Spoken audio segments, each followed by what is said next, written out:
কাকু কোরবানি কি এবার দিয়েছিলেন? কোরবানি তো বাজান আমি প্রত্যেক বছর দিই। এই বছর তো মনে করো যে আমি 20,000 গরু দিয়ে কোরবানি দিছি। হ্যাঁ, তো তোমরা মনে করো দেখলে এককাল জায়গা দিয়ে যাইতা, এত বড় গরু দিয়ে মনে করো এই এলাকার মধ্যে মনে হয় কেউ কোরবানি দিতে পারে না। আব্বু, মনে করো যে বরাবর আমি যে কোরবানি দিয়েছি সাদা গরু দিয়ে একটু, দুই ঠ্যাঙ্গের সাদা গরুগুলো, বুঝতে পারছো? বুঝতে পারছো? একসে সাদা গরু দিয়ে কোরবানি দিতাম বরাবর। কাকু সাদা গরু তো বুঝলাম, এখন মাংস কতটুকু বাগে পাইছেন বা এলহার একটা দিকে দিলেননি? আর ওটা এলভা একটা দিয়ে কোরবানি দিছি, দুই ঠ্যাঙ্গের সাদা গরু। মাংসের কথা হলে তুমি বিমেও দিতে পারো বাবা।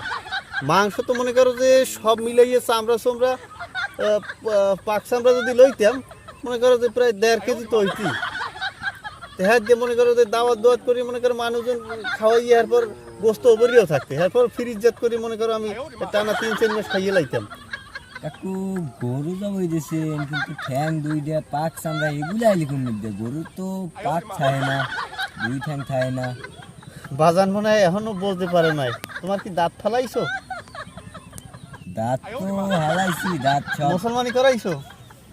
ও কাকু হয়, হেটাও হরাইছি। বলতে পারছি আদাতে। আমি তো মনে করো যে ব্রয়লার মুরগির দিয়ে কোরবানি দিছি বরাবর, বুঝছো?